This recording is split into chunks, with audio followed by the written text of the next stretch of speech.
வணக்கம். வேந்தரின் கண்ணுறங்கும் வேளை இரவு செய்திகளுக்காக காவேரி சிறுநாதன். முதலில் தலைப்புச் செய்திகள். ஏழ்மையை அகற்ற ஏழைகளுக்கு அதிகாரம், பிரதமர் மோடி வலியுறுத்தல். 24 மணி நேரத்தில் உள் மாவட்டங்களில் கனமழை, தமிழக அணைகளுக்கு நீர்வரத்து அதிகரிப்பு. மாற்றங்களுடன் மருத்துவ உலகை அடுத்த கட்டத்திற்கு கொண்டு செல்ல வேண்டும், பல் மருத்துவர்களிடையே டாக்டர் பாரிவேந்தர் பேச்சு. பலத்த பாதுகாப்புடன் கொண்டுவரப்பட்டார் சோட்டா ராஜன், தில்லியில் சிபிஐ தீவிர விசாரணை. நாட்டில் ஏழ்மையை அகற்ற ஏழைகளுக்கு அதிகாரம் அளிக்கப்பட வேண்டியது அவசியம் என்று பிரதமர் நரேந்திர மோடி தெரிவித்துள்ளார். தில்லியில் 6வது பொருளாதார கருத்தரங்கை தொடக்கி வைத்து சிறப்புரையாற்றிய பிரதமர் மோடி, மத்திய அரசு மேற்கொண்டு வரும் பொருளாதார சீர்திருத்தங்கள் மூலம் நாட்டில் பெருமளவு மாற்றங்கள் ஏற்பட்டுள்ளதாக குறிப்பிட்டார். வங்கிக் கணக்கு இல்லாத சுமார் 19 கோடி பேருக்கு மக்கள் நிதி திட்டத்தின் கீழ் வங்கிக் கணக்கு தொடங்கப்பட்டு அதில் 26,000 கோடி ரூபாய் முதலீடு செய்யப்பட்டுள்ளதாகவும் கூறினார். உள்நாட்டு உற்பத்தியை பெருக்குவது நாட்டின் வளர்ச்சிக்கு மிக அவசியம் என்று குறிப்பிட்ட பிரதமர், இந்தியாவை வேலை தேடுபவர்கள் நாடாக இல்லாமல் வேலைவாய்ப்பை அளிக்கும் நாடாக மாற்ற வேண்டும் என்று தெரிவித்தார்.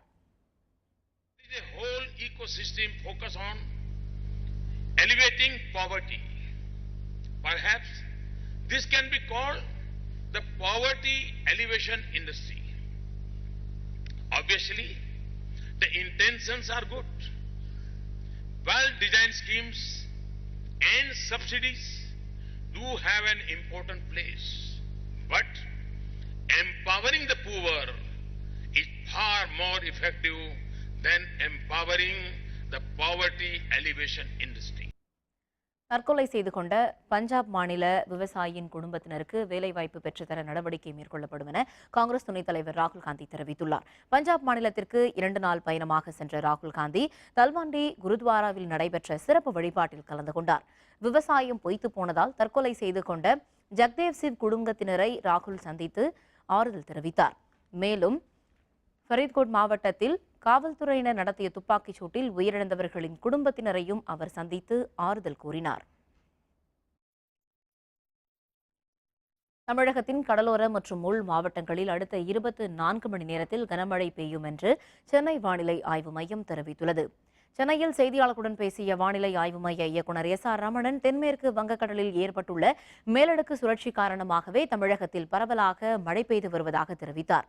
அதிக அளவாக பாபநாசம், மேலணைக்கட்டு, பெருந்துறை ஆகிய இடங்களில் 50 மில்லிமீட்டர் மழை பதிவாகியுள்ளதாகவும் அவர் குறிப்பிட்டார். அரபிக்கடலில் நீடித்த காற்றழுத்த தாழ்வு மண்டலம் வலுப்பெற்று புயலாக மாறியுள்ளதாக கூறிய ரமணன், இதற்கு மேக் என்று பெயரிடப்பட்டுள்ளதாக தெரிவித்தார்.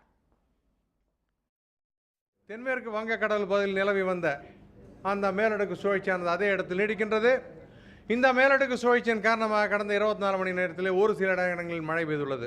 வரும் 24 மணி நேரத்தை பொறுத்தவரை இந்த மேலடுக்கு சுழற்சியின் காரணமாக கடலோர மாவட்டங்களில் அநேக இடங்களிலும் உள் மாவட்டங்களில் ஒரு சில இடங்களிலும் நாம் மழை எதிர்பார்க்கலாம்.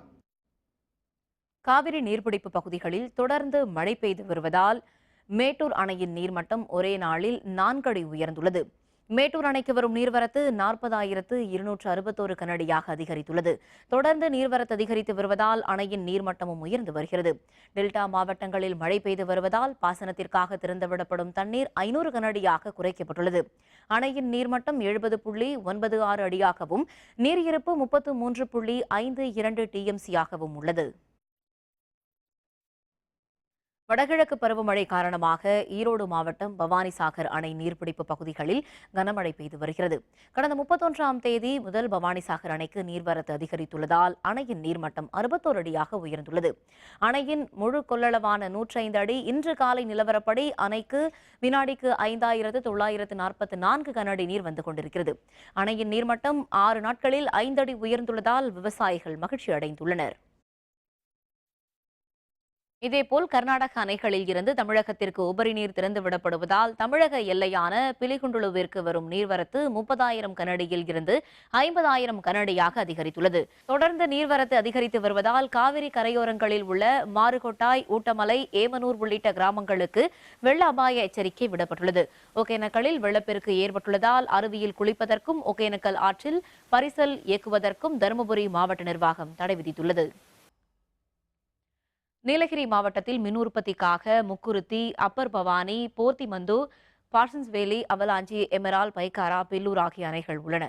இந்த அணைகளில் உள்ள நீரை கொண்டு குந்தா மற்றும் சிங்காரா நீர்மின் திட்டங்களின் கீழ் உள்ள 12 நிலையங்கள் இயக்கப்படுகின்றன. வடகிழக்கு பருவமழை தீவிரமடைந்துள்ளதால் கடந்த சில நாட்களாக மாவட்டத்தில் கனமழை பெய்து வருவதால் அணைகளின் நீர்மட்டம் உயர்ந்துள்ளது.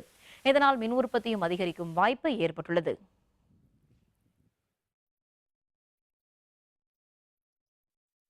நீலகிரி மாவட்டத்தில் வடகிழக்கு பருவமழை இந்த முறை ரொம்ப அதிகமாகவே மழை பெஞ்சிருக்கு. இந்த மழை பெஞ்சனால குடிநீர் தேக்கங்கள், நீர் அணைகள், டேம்கள் எல்லாமே நிறைஞ்சிருக்கு. வழக்கத்துக்கு மாறாக இந்த மாதிரி அதிக அளவில் பெஞ்சனால குடிநீர் தட்டுப்பாடு இருக்காது. மேலும் இந்த கரண்ட் எடுக்கிறதுக்கு தேவையான டேம்களெல்லாம் நிரம்பி வழிகிறனால இந்த பற்றாக்குறை இருக்காதுன்னு சொல்லி நினைக்கிறேன்.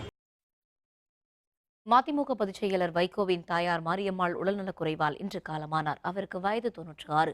உடல்நலக்குறைவால் அவதிப்பட்டு வந்த மாரியம்மாள் நேற்று பாளையங்கோட்டையில் உள்ள தனியார் மருத்துவமனையில் அனுமதிக்கப்பட்டார்.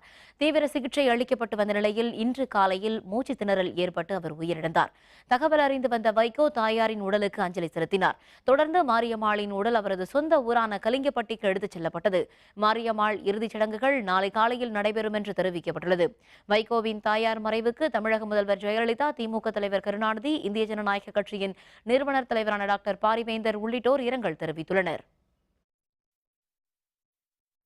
மதிமுக பொதுச் செயலர் வைகோவின் தாயார் மறைந்த செய்தி கேட்டு மிகுந்த துயரம் அடைந்துள்ளதாக முதல்வர் ஜெயலலிதா தெரிவித்துள்ளார். இந்த துயரத்தை தாங்கிக் கொள்ளக்கூடிய சக்தியையும் தைரியத்தையும் தங்களுக்கும் தங்கள் குடும்பத்தாருக்கும் இறைவன் அளிக்க வேண்டும் என குறிப்பிட்டுள்ளார். மாரியம்மாளை இழந்து வாடும் தங்களுக்கும் தங்கள் குடும்பத்தாருக்கும் ஆழ்ந்த இரங்கலையும் அனுதாபத்தையும் தெரிவித்துக் கொள்வதாக முதல்வர் ஜெயலலிதா இரங்கல் செய்தியில் குறிப்பிட்டுள்ளார். திமுக தலைவர் கருணாநிதி வெளியிட்டுள்ள இரங்கல் செய்தியில், கலிங்கப்பட்டியில் வைகோ இல்லத்திற்கு சென்றிருந்தபோது தாய் உள்ளத்தோடு தன்னை மாரியம்மாள் வரவேற்றதாக குறிப்பிட்டுள்ளார். வைகோவின் அரசியல் நடவடிக்கைகளுக்கு ஆதரவாகவும் அரவணைப்பாகவும் இருந்தவர் அன்னையார் மாரியம்மாள் என்று கூறியுள்ள கருணாநிதி, அவரது மறைவால் வாடும் வைகோ மற்றும் அவரது குடும்பத்தினருக்கு தனது ஆழ்ந்த இரங்கலை தெரிவிப்பதாக கூறியுள்ளார். இந்திய ஜனநாயக கட்சியின் நிறுவனர் தலைவரான டாக்டர் பாரிவேந்தர் வெளியிட்டுள்ள இரங்கல் செய்தியில், வைகோவின் தாயார் மாரியம்மாள் காமராஜர், அண்ணா, எம்ஜிஆர், கருணாநிதி, ஜெயலலிதா உள்ளிட்ட பல அரசியல் கட்சி தலைவர்களின் மரியாதைக்குரியவராக திகழ்ந்தார் என குறிப்பிட்டுள்ளார். சொந்த ஊரான கலிங்கப்பட்டியில் டாஸ்மாக் மதுக்கடைக்கு எதிராக நடந்த போராட்டத்தில் மாரியம்மாள் கலந்து கொண்டதை நினைவு கூர்ந்துள்ள டாக்டர் பாரிவேந்தர், அவரை இழந்து வாடும் வைகோவுக்கும் அவரின் குடும்பத்தாருக்கும் தனது ஆழ்ந்த இரங்கலை தெரிவிப்பதாகவும் டாக்டர் பாரிவேந்தர் கூறியுள்ளார். வைகோவின் தாயார் மாரியம்மாள் மறைவுக்கு திமுக பொருளாளர் மு.க.ஸ்டாலின், தேமுதிக தலைவர் விஜயகாந்த், தமிழக காங்கிரஸ் தலைவர் ஈ.வி.கே.எஸ். இளங்கோவன், பாமக நிறுவனர் டாக்டர் ராமதாஸ், தமிழ் மாநில காங்கிரஸ் தலைவர் ஜி.கே. வாசன் உள்ளிட்ட தலைவர்கள் பலரும் இரங்கல் தெரிவித்துள்ளனர். வைகோவின் தாயார் மாரியம்மாள் உடலுக்கு மாநிலங்களவை திமுக உறுப்பினர் கனிமொழி நேரில் சென்று அஞ்சலி செலுத்தினார். பின்னர் செய்தியாளர்களுடன் பேசிய அவர், வைகோவின் அரசியல் வாழ்வுக்கு அவருடைய தாயார் முழு ஆதரவாக திகழ்ந்தார் என்று தெரிவித்தார். பொது வாழ்க்கையில் ஈடுபட்டுள்ள பெண்களுக்கு வைகோவின் தாயார் சிறந்த முன்னுதாரணமாக திகழ்ந்ததாகவும் கனிமொழி கூறினார். பல பெண்களுக்கு, பொது வாழ்க்கையில் இருக்கக்கூடிய பெண்களுக்கு ஒரு முன்னுதாரணமாக அவர் தன்னுடைய இறுதி மூச்சு இருக்கக்கூடிய வரையிலும் ஒரு முன்னுதாரணமாக அவர் வாழ்ந்திருக்கிறார். தன் வாழ்நாள் எல்லாம் ஒரு உறுதுணையாக, அது மட்டும் இல்லாமல் தானும் ஒரு போராளியாக எல்லா போராட்டங்களிலும் முன்னின்று இருந்த ஒரு தாய் இன்று நம்மோடு இல்லை என்பது மிகவும் வருந்தத்துக்குரியது. சென்னை உயர்நீதிமன்றத்திற்கு மத்திய தொழிலக பாதுகாப்பு படையும் நீதிமன்ற வளாகத்தில் உள்ள மற்ற நீதிமன்றங்களுக்கு தமிழக காவல்துறையும் பாதுகாப்பு அளிக்கும் என்று முடிவெடுக்கப்பட்டுள்ளது. சென்னை உயர்நீதிமன்ற நீதிபதி சுதாகரன் தலைமையில் உயர்நிலை பாதுகாப்பு குழு கூட்டம் இன்று நடைபெற்றது. உயர்நீதிமன்றத்திற்கு மத்திய தொழிலக பாதுகாப்பு படையும் வளாகத்தில் உள்ள மற்ற நீதிமன்றங்களுக்கு காவல்துறையும் பாதுகாப்பு அளிக்கும் என்று முடிவெடுக்கப்பட்டுள்ளது. மத்திய படை பாதுகாப்பிற்கான ஏற்பாடுகள் தயாராகாததால் தமிழக காவல்துறையும் பாதுகாப்பு பணியை மேற்கொள்ளவும் தீர்மானிக்கப்பட்டுள்ளது. இந்த கூட்டத்தில் வழக்கறிஞர்கள் சங்கத்தினர், பார் கவுன்சில் குழு, காவல்துறை ஆணையர் மற்றும் மத்திய பாதுகாப்பு படை குழுவினர் பங்கேற்றனர். City civil court, small causes court மற்றும் மற்ற கோர்ட்டுகளில் பிராக்டிஸ் செய்பவர்கள் வழக்கம் போல அவர்களெல்லாம் தமிழக போலீசாரின் கட்டுப்பாட்டிலே உள்ளே செல்வார்கள். இங்கு உயர்நீதிமன்றத்தை பொறுத்தவரை 2 பேரும், தமிழக காவல்துறையும் சிஎஸ்எஃப்பும் 2 பேரும் இணைந்து இந்த காவல் பணியில் ஈடுபடுவார்கள் என்று இன்று முடிவு செய்யப்பட்டுள்ளது. அந்த நடைமுறைப்படுத்தும் பொழுது ஏதேனும் பிரச்சனைகள் ஏற்பட்டால் அந்த பிரச்சனை தீர்ப்பதற்காக சில வழிமுறைகளையும் இந்த இன்றைய கூட்டத்திலே முடிவு செய்யப்பட்டிருக்கிறது. இதனிடையே சென்னை உயர்நீதிமன்ற உத்தரவின்படி 16 கோடியே 60 லட்சம் ரூபாயை வரவோலையாக மத்திய உள்துறை அமைச்சகத்திற்கு தமிழக அரசு அனுப்பியுள்ளது. சென்னை உயர்நீதிமன்றத்திற்கு மத்திய படையினர் 650 பேரை 6 மாத காலத்திற்கு பாதுகாப்பு பணியில் ஈடுபடுத்த வைப்பு தொகை செலுத்தப்பட்டுள்ளதாக தமிழக அரசு சார்பில் தெரிவிக்கப்பட்டுள்ளது. மருத்துவ உலகில் ஏற்படும் புதிய மாற்றங்களை மருத்துவர்கள் உள்வாங்கி மருத்துவத்தை அடுத்த கட்டத்திற்கு கொண்டு செல்ல வேண்டும் என்று SRM பல்கலைக்கழக நிறுவனர் வேந்தரான டாக்டர் பாரிவேந்தர் அழைப்பு விடுத்துள்ளார். சென்னை தேனாம்பேட்டையில் 3 நாள் பன்னாட்டு பல் மருத்துவ கருத்தரங்கம் இன்று தொடங்கியது. கருத்தரங்கை தொடக்கி வைத்து SRM பல்கலைக்கழக நிறுவனர் வேந்தரான டாக்டர் பாரிவேந்தர் சிறப்புரையாற்றினார். சிகிச்சைக்காக வரும் நோயாளிகளை மருத்துவர்கள் பண்புடன் நடத்த வேண்டும் என்று குறிப்பிட்ட டாக்டர் பாரிவேந்தர், பல் மருத்துவத்தை மேம்படுத்தவும் பல்வேறு புதிய கண்டுபிடிப்புகளை கொண்டு வரவும் ஆய்வு பணியில் மருத்துவர்கள் ஈடுபட வேண்டும் என்றும் கேட்டுக்கொண்டார். Let us hope we all work together for the development and improvement of the dental education. Of course, a meet like this, global meet, is very, very essential. Not only in dental, for any part of education or any section of education, day in and day out, new developments are taking place. It is with regard to science, dental science, dental equipments, and also medicines. In every corner of your dentistry, the developments are day in and day out, it is taking place. இந்த கருத்தரங்கில் பல் மருத்துவ council தலைவர் doctor Majumdar, விழா ஒருங்கிணைப்பாளர் KK ராஜா, தமிழ்நாடு நல்வாழ்வுத்துறை முதன்மை செயலர் ராதாகிருஷ்ணன் உட்பட பல் மருத்துவர்கள் பலர் கலந்து கொண்டனர். தில்லிக்கு கொண்டுவரப்பட்ட சோட்டாராஜனிடம் மத்திய புலனாய்வுத்துறையினர் தீவிர விசாரணை மேற்கொண்டுள்ளனர். பல்வேறு வழக்குகளில் தேடப்பட்டு வந்த சோட்டாராஜனை இந்தோனேஷிய காவல்துறையினர் நேற்று CBI-யிடம் ஒப்படைத்தனர். இதனைத் தொடர்ந்து சிறப்பு விமானம் மூலம் சோட்டாராஜன் இன்று காலை தில்லிக்கு கொண்டுவரப்பட்டார். குண்டு துளைக்காத அம்பாசிடர் காரில் பலத்த பாதுகாப்புடன் CBI-யின் தலைமை அலுவலகத்திற்கு அவரை அழைத்து வந்தனர். அங்குள்ள விசாரணை கைதிகளுக்கான சிறையில் அடைக்கப்பட்ட சோட்டாராஜனுக்கு முதற்கட்டமாக மருத்துவ பரிசோதனை நடத்தப்பட்டது. இதனைத் தொடர்ந்து CBI சிறப்பு நீதிபதி முன் ஆஜர்படுத்தப்பட்ட சோட்டாராஜனை காவலில் எடுத்த CBI விரிவான விசாரணையை மேற்கொண்டுள்ளது. மறுமலர்ச்சி ஏற்படுத்தும் சென்னை உயர்நீதிமன்ற தீர்ப்பு. திருநங்கை பிரித்திகா யாஷினி மகிழ்ச்சி. விவரம் விளம்பர இடைவேளைக்கு பிறகு.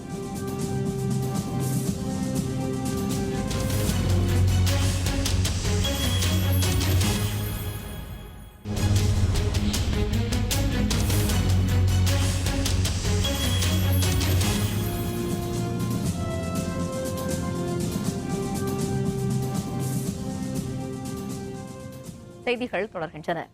தமிழகம் முழுவதும் மலிவு விலையில் துவரம் பருப்பை விற்பனை செய்ய தமிழக அரசு நடவடிக்கை எடுக்க வேண்டும் என பாமக நிறுவனர் டாக்டர் ராமதாஸ் தெரிவித்துள்ளார். சேலத்தில் செய்தியாளர்களுடன் பேசிய அவர், சூரிய ஒளி மின் உற்பத்திக்கு அனுமதி பெறுவதில் முறைகேடுகள் நடைபெறுவதாக தெரிவித்தார். எனவே இது தொடர்பான அனைத்து ஒப்பந்தங்களையும் தமிழக அரசு ரத்து செய்ய வேண்டும் என்று அவர் கேட்டுக் கொண்டார்.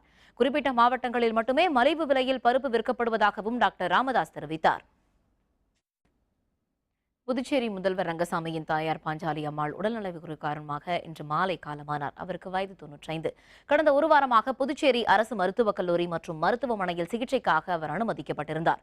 எனினும் இன்று மாலை 5 மணிக்கு சிகிச்சை பலனின்றி பாஞ்சாலி அம்மாள் காலமானார். அவருக்கு 2 மகன்களும் 3 மகள்களும் உள்ளனர். அவருடைய உடல் திலாசுப்பேட்டையில் உள்ள முதல்வர் ரங்கசாமியின் இல்லத்தில் அஞ்சலிக்காக வைக்கப்பட்டுள்ளது. நாளை மாலை 4 மணிக்கு சண்முகாபுரம் இடுகாட்டில் பாஞ்சாலி அம்மாளின் உடல் அடக்கம் நடைபெற உள்ளது. சென்னை உயர்நீதிமன்ற தீர்ப்பு திருநங்கைகள் வாழ்வில் மறுமலர்ச்சியை ஏற்படுத்தும் என நீதிமன்றத்தின் மூலம் போராடி உதவி ஆய்வாளர் பணியிடம் பெற்ற திருநங்கை பிரித்திகா யாஷினி கூறியுள்ளார். காவல் உதவி ஆய்வாளர் பணிக்கு விண்ணப்பித்திருந்த திருநங்கை பிரித்திகா யாஷினியின் விண்ணப்பம் நிராகரிக்கப்பட்டது. உயர்நீதிமன்ற உத்தரவின் பேரில் உடல் தகுதி மற்றும் நேர்காணலில் அவர் கலந்து கொண்டாலும் அவர் தேர்வு செய்யப்படவில்லை. இது தொடர்பான வழக்கை விசாரித்த உயர்நீதிமன்ற தலைமை நீதிபதி SK கவுல் தலைமையிலான ஆயம் பிரித்திகா யாஷினிக்கு உதவி ஆய்வாளர் பணியிடம் வழங்க உத்தரவிட்டது.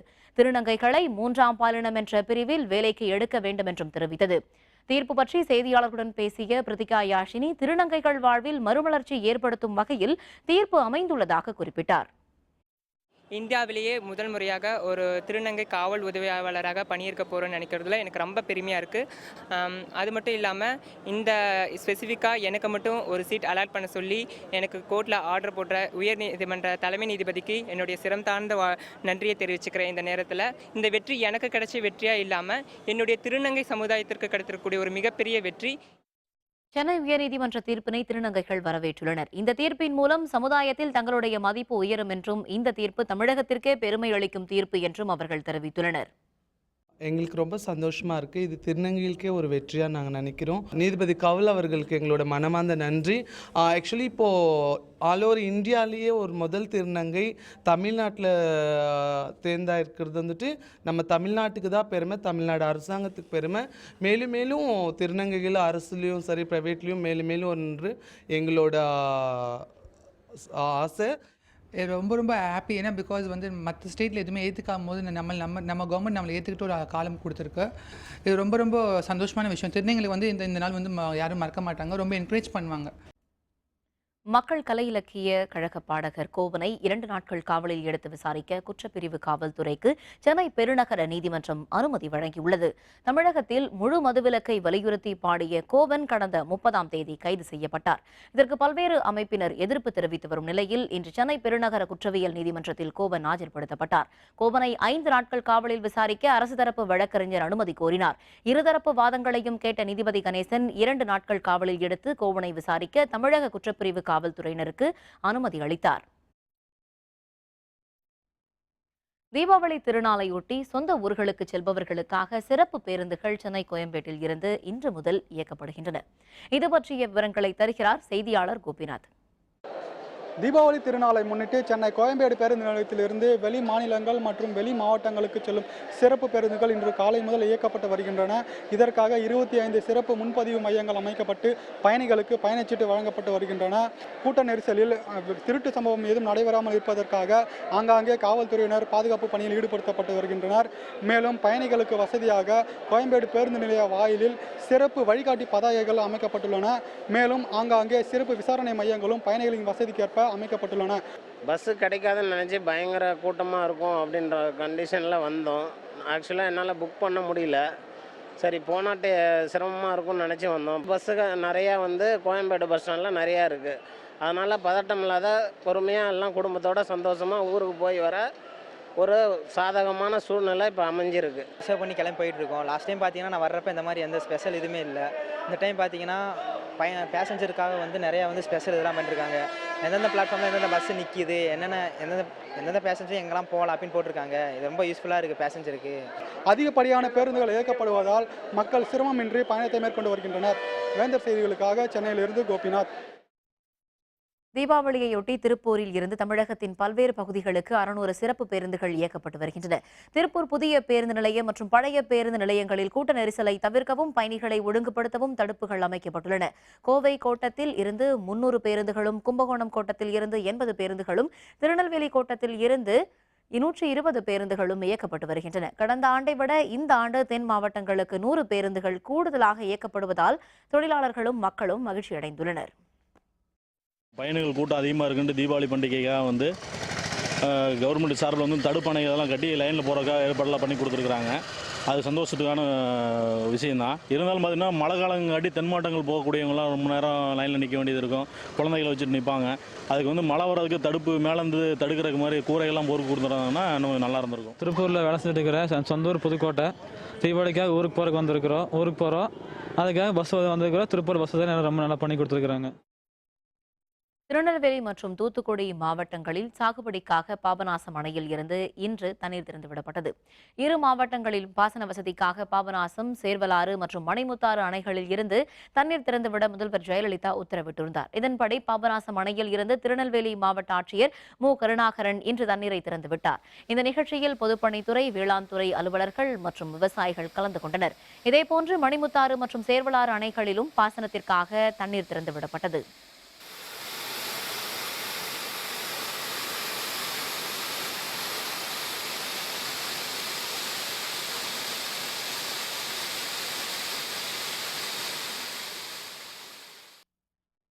சிவகங்கை மாவட்டத்தில் மாற்றுத்திறனாளிகளின் வாழ்வாதாரத்தை பாதுகாக்கும் விதமாக பல்வேறு பொருட்களை தயாரிக்கும் தொழில் பயிற்சி இல்லத்தை மாவட்ட ஆட்சியர் எஸ். மலர்விழி திறந்து வைத்தார். சிவகங்கை மாவட்டம் டீபுதூர் பகுதியில் தொழிற்பயிற்சி இல்ல திறப்பு விழா இன்று மாவட்ட ஆட்சியர் தலைமையில் நடைபெற்றது. மாற்றுத்திறனாளிகளின் வாழ்வாதாரம் பாதுகாக்கவும் வருமானத்தை ஈட்டவும் தொடங்கப்பட்டுள்ள இந்த தொழிற்பயிற்சி இல்லத்தில் கொசுவர்த்தி, மெழுகுவர்த்தி தயாரித்தல் உள்ளிட்ட பயிற்சிகள் அளிக்கப்படுகின்றன. தங்களுக்கு பயிற்சி மையம் அமைக்க இடம் வழங்கவும் மாற்றுத்திறனாளிகள் அரசுக்கு கோரிக்கை விடுத்துள்ளனர். இந்த இல்லத்தில் மாற்றுத்திறனாளிகள் தன்னம்பிக்கையோடு அவர்கள் உழைத்து அவர்கள் உணவருந்தக்கூடிய சூழ்நிலையை உருவாக்கி தமிழகத்திலேயே முதல் மாவட்டமாக நிகழக்கூடிய அளவில் இதை உருவாக்குவதற்கு அனைவருடைய ஒத்துழைப்பையும் நல்கி கேட்டுக்கொள்கிறேன். இந்த பயிற்சி இல்லத்தில் வந்து பேப்பர் கப்பு, பேப்பர் பிளேட்டு தயார் பண்ணுறதுக்கு பயிற்சி கொடுக்குறோம். ரெண்டாவது வந்து தொழில் மெழுகுதிரி, கொசு விரட்டுற பத்தி வந்து தயார் பண்ண சொல்லி கொடுக்குறோம். மூணாவது மெழுகுதிரி தயார் பண்ணுறது கற்றுக் கொடுக்குறோம். கோயம்புத்தூர் அரசு மருத்துவமனையில் டெங்கு மற்றும் பன்றிக் காய்ச்சலால் பாதிக்கப்பட்ட 2 சிகிச்சைக்காக அனுமதிக்கப்பட்டுள்ளனர். கோயம்புத்தூர் அரசு மருத்துவக் கல்லூரி மருத்துவமனையில் டெங்கு காய்ச்சலால் பாதிக்கப்பட்டு இதுவரை 7 பேர் அனுமதிக்கப்பட்டுள்ளனர். கோயம்புத்தூரை அடுத்த புளியகுளம் பகுதியைச் சேர்ந்த 14 வயது சிறுவன் இன்று அனுமதிக்கப்பட்டுள்ளார். மேலும் பன்றிக் காய்ச்சலுக்கு ஏற்கனவே ஒருவர் இதே மருத்துவமனையில் சிகிச்சை பெற்று வருகிறார். கோவை சுந்தராபுரம் பகுதியைச் சேர்ந்த சுனையா என்பவர் பன்றிக் காய்ச்சலால் பாதிக்கப்பட்டு அனுமதிக்கப்பட்டுள்ளார். 8 பேர் டெங்கு காய்ச்சல், 2 பேர் பன்றிக் காய்ச்சலால் மருத்துவமனையில் அனுமதிக்கப்பட்டு தீவிர சிகிச்சை அளிக்கப்பட்டு வருவதாக அரசு மருத்துவக் கல்லூரி மருத்துவ அலுவலர்கள் தெரிவித்துள்ளனர். இதனிடையே காஞ்சிபுரத்தில் டெங்கு காய்ச்சலால் பாதிக்கப்பட்ட கல்லூரி மாணவி ஞானவள்ளி சென்னை ராஜீவ்காந்தி அரசு மருத்துவமனையில் அனுமதிக்கப்பட்டிருந்தார். எனினும் சிகிச்சை பலனின்றி மாணவி உயிரிழந்தார். இதனைத் தொடர்ந்து காஞ்சிபுரம் பகுதியில் நகராட்சி சார்பில் சுகாதார குழு அமைக்க நடவடிக்கைகள் எடுக்கப்பட்டுள்ளன. ரொம்ப ஜுரம் இருந்துகிட்டே இருந்தது. ரொம்ப சீரியஸாக இருக்குன்னு சென்னை ஜிஹெச்சில் கூட்டு சேர்த்தாங்க. ஒரு 3 நாள் அன்கான்ஷியஸில் தான் இருந்துகிட்டே இருந்தா. நேற்று தான் பிளட் டெஸ்ட் ரிப்போர்ட் நான் போய் வாங்கிட்டு வந்தேன். அதில் பார்த்தேன் டெங்கு ஃபீவர் இருக்குது, பாசிட்டிவ் பை எலிசா டெஸ்ட்னு போட்டுருந்தாங்க. இன்றைக்கி தான் இறந்துட்டாங்க. எங்கள் ஃப்ரெண்டோட தங்கச்சி இறந்த பிறகு தான் இப்போ நகராட்சியிலேருந்து இப்போ ஒரு மணி நேரமாக குப்பை அள்ளுறதும் தண்ணி க்ளீன் பண்ணுறதும் எல்லாம் வீட்டு பக்கம் எங்கெங்கெல்லாம் தண்ணி தேங்குதுன்றது இப்போ தான் வந்து பார்த்துட்டு போகிறாங்க. இப்போ ஒரு உயிர் போன பிறகு தான் அவங்க இது தகுந்த நடவடிக்கை எடுத்து போகிறாங்க. இந்த உயிர் இல்லைன்னா இப்போ நாங்கள் என்ன பண்ண முடியும்? தஞ்சாவூர் அறிஞர் அண்ணா சர்க்கரை ஆலையில் 50 கோடி ரூபாய் வரை மோசடி நடந்திருப்பதாக கூறி ஆலை முன்பு தமிழ்நாடு கரும்பு விவசாயிகள் சங்கத்தினர் ஆர்ப்பாட்டம் நடத்தினர். தமிழகத்தில் உள்ள 2 பொதுத்துறை சர்க்கரை ஆலைகளில் தஞ்சை அறிஞர் அண்ணா சர்க்கரை ஆலையும் ஒன்று. இந்த ஆலை பல கரும்பு டன்களை கொள்முதல் செய்ததாக போலி ஆவணங்கள் தயாரித்து குற்றச்சாட்டு எழுந்துள்ளது. இதன் மூலம் இந்த சர்க்கரை ஆலை கடந்த 6 ஆண்டுகளில் 50 கோடி ரூபாய் வரை ஆலைக்கு இழப்பு ஏற்படுத்தி மோசடி செய்திருப்பதாகவும் கூறப்படுகிறது. இதை கண்டித்து ஆலை முன்பு தமிழ்நாடு கரும்பு விவசாயிகள் சங்கத்தினர் ஆர்ப்பாட்டம் நடத்தியுள்ளனர். பல ஆண்டு காலமாக பயிரிடாத கரும்புக்கு அந்த கரும்பு வெட்டி ஆலைக்கு வராமலேயே அரைக்காத கரும்பிற்காக பல கோடி ரூபாய் என்பது ஊழல் நடந்திருக்கு. இந்த முறைகேட்டில் இந்த ஆலையில் பணியாற்றக்கூடிய பல்வேறு ஊழியர்கள் என்பது ஈடுபட்டிருக்கிறாங்க. இப்போதான் வெளிச்சத்துக்கு வர வந்திருக்கு. இதை உடனடியாக தமிழக அரசாங்கம் தலையிட்டு தவறு செய்த அந்த அதிகாரிகள் மீது நடவடிக்கை எடுக்கணும். இந்த கரும்பு வேற மில்லுக்கு போனால் 9% ரெக்கவரி வந்திருக்கு. ஆனால் இங்கே 8% தான் ரெக்கவரி வந்திருக்கு. ஆனால் அது சம்பந்தமான ஆய்வை இந்த மில்லில் இருக்க அதிகாரிகள் நடத்தவில்லை. அதில் சம்பந்தப்பட்ட அதிகாரிகளுக்கு மிக கடுமையான தண்டனைகளை வழங்க வேண்டும் என அந்த ஆர்ப்பாட்டத்தின் மூலம் நாங்கள் கோரிக்கை வைக்கிறோம். தூத்துக்குடி மாவட்டம் கோரம்பள்ளம் குளத்தில் இருந்து தண்ணீர் கடலில் கலப்பதை தடுக்க குளத்தில் 24 கண் மதகுகளை சீரமைக்க வேண்டும் என்று விவசாயிகள் கோரிக்கை விடுத்துள்ளனர். தாமிரபரணி பாசனத்தில் ஸ்ரீவைகுண்டம் வடகாலின் கடைசி குளம் தூத்துக்குடி அருகே உள்ள கோரம்பள்ளம் குளம். இந்த குளத்து நீரால் பெரியநாயகிபுரம், அத்திமரப்பட்டி, சிறுபாடு, காலங்கரை உட்பட பல்வேறு கிராமங்களைச் சேர்ந்த 3000 ஏக்கர் விவசாய நிலங்கள் பாசன வசதி பெறுகின்றன. தூத்துக்குடி மாவட்டத்தின் கடம்பூர், கயத்தாறு உட்பட பல்வேறு இடங்களில் இருந்து வரும் மழை வெள்ளம் கோரம்பள்ளம் குளத்தில் கலந்தாலும் குளத்தில் மதகுகள் சரியாக சீரமைக்கப்படாததால் குளத்து நீர் கடலில் கலக்கும் நிலை உள்ளது. எனவே மதகுகளை சீரமைக்க வேண்டும் என்று அப்பகுதி விவசாயிகள் கோரிக்கை விடுக்கின்றனர். இடைவெளி வழியாக தண்ணி ஏகப்பட்ட தண்ணி அவ்வளவு வேஸ்ட் ஆயிட்டு, அவ்வளவு கடலுக்கு தான் போகுது, வீணாக போகுது. அந்த பக்கம் குளத்துல தண்ணியே இல்லை, அந்த அளவுக்கு ஆயிட்டு. எங்களுக்கு இந்த இதில் உள்ள சட்டர்கள் உடனடியாக கண்காணித்து அதை சரி பண்ணணும். அந்த செடிகளை பூரா அப்புறப்படுத்தணும். அப்படின்னா தான் எங்களுக்கு தண்ணி தேக்கி வைக்க முடியும். புதுச்சேரி வில்லியனூர் அனைத்து மகளிர் காவல் நிலையத்தை கண்டித்து 100க்கும் அதிகமானோர் காவல்துறை ஐஜி அலுவலகத்தை முற்றுகையிட்டு ஆர்ப்பாட்டத்தில் ஈடுபட்டனர்.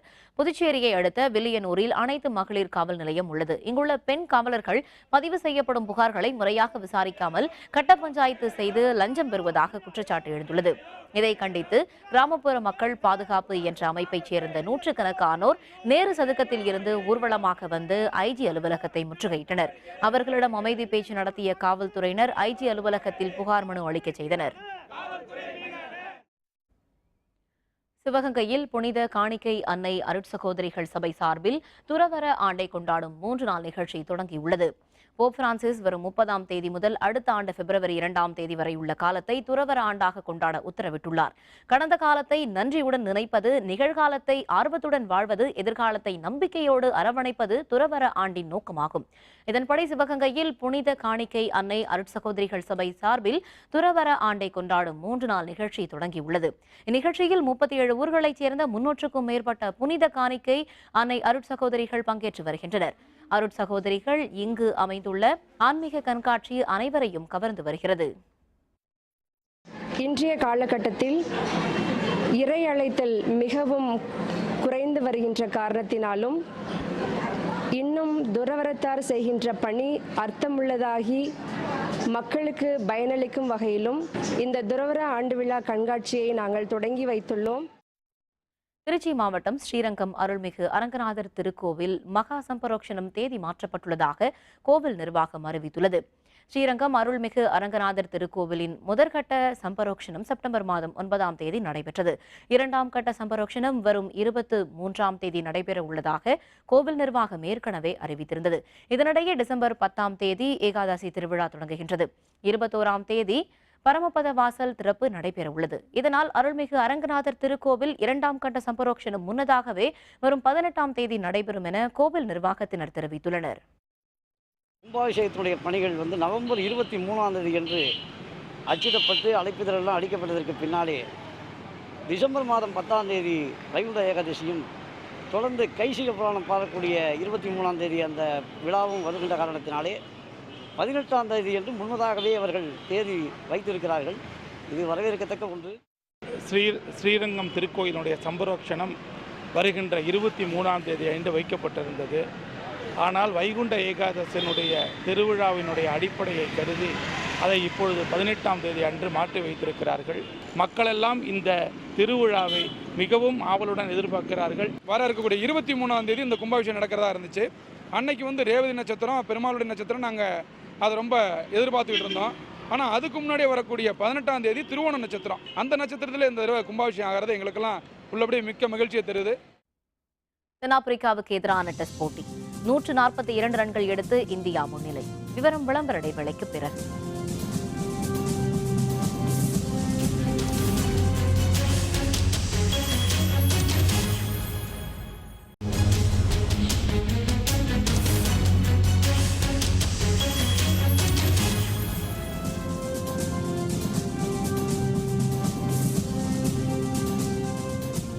செய்திகள் தொடர்கின்றன. இனி அயலக செய்திகள்.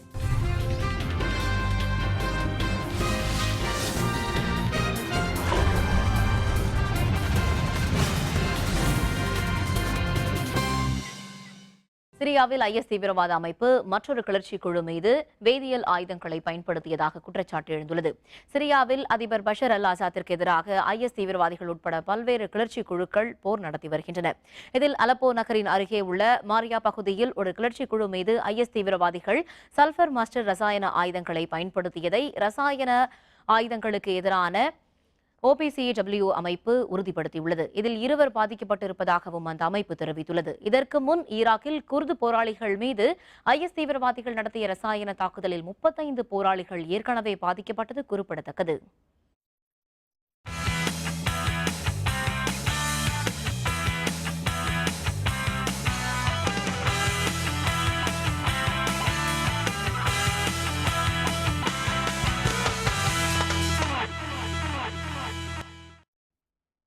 தென்னாப்பிரிக்காவுக்கு எதிரான முதல் டெஸ்ட் கிரிக்கெட் போட்டியின் 2வது இன்னிங்ஸில் இந்திய அணி 142 ரன்கள் முன்னிலையில் பெற்றுள்ளது. மொகாலியில் நேற்று தொடங்கிய இரு அணிகளுக்கிடையிலான இந்த போட்டியில் டாஸ் வென்று பேட்டிங் செய்த இந்தியா 201 ரன்னுக்கு ஆல் அவுட் ஆனது. பின்னர் பேட்டிங் செய்த தென்னாப்பிரிக்கா நேற்றைய ஆட்ட நேர முடிவில் 2 விக்கெட் இழப்பிற்கு 28 ரன் எடுத்திருந்தது. இன்று 2ஆம் நாள் ஆட்டத்தை தொடங்கிய அந்த அணியின் வீரர்கள் அஸ்வினின் சுழற்பந்து வீச்சில் அடுத்தடுத்து வெளியேறினர். ஆம்லா 43 ரன்னுக்கும் டிவிலியர்ஸ் 63 ரன்னுக்கும் ஆட்டமிழந்தனர். எஞ்சிய வீரர்கள் சொற்ப ரன்களில் வெளியேற தென்னாப்பிரிக்க அணி 184 ரன்னுக்கு ஆல் அவுட் ஆனது. அஸ்வின் 5 விக்கெட்டை வீழ்த்தினார். 2வது இன்னிங்ஸை தொடங்கிய இந்திய அணியில் முரளி விஜய் 47 ரன்னுக்கும் தவான் ரன் ஏதும் எடுக்காமலும் ஆட்டமிழந்தனர். ஆட்ட நேர முடிவில் இந்திய அணி 2 விக்கெட் இழப்பிற்கு 125 ரன் எடுத்திருந்தது. இதனால் 2வது இன்னிங்ஸில் இந்திய அணி 142 ரன் முன்னிலை பெற்றுள்ளது.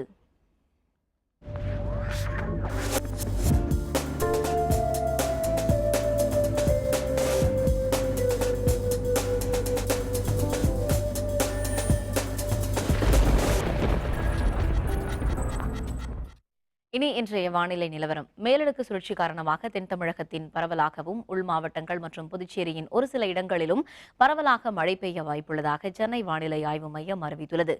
இனி முக்கிய நகரங்களில் பதிவான தட்பவெப்பநிலையை பார்க்கலாம். சென்னையில் அதிகளவாக 31 டிகிரி செல்சியஸும் குறைந்த அளவாக 26 டிகிரி செல்சியஸ் வெப்பநிலையும் பதிவானது.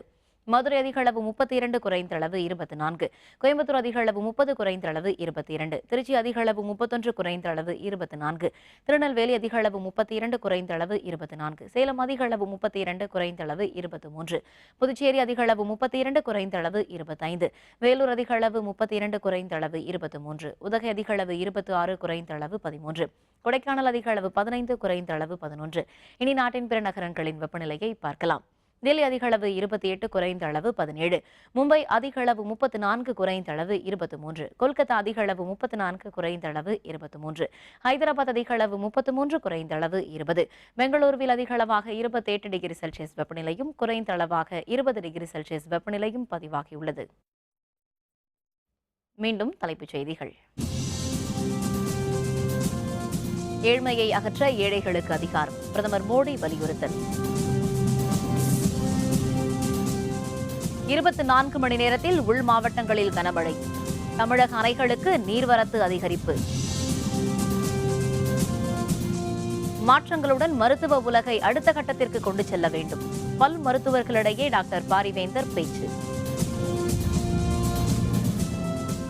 பலத்த பாதுகாப்புடன் கொண்டுவரப்பட்டார் சோட்டா ராஜன், தில்லியில் CBI தீவிர விசாரணை. இத்துடன் வேந்தரின் கண்ணுறங்கும் வேளை இரவு செய்திகள் நிறைவடைந்தன. மீண்டும் நாளை காலை 8 மணிக்கு இளங்கதிர் காலை செய்திகளில் சந்திப்போம். வணக்கம்.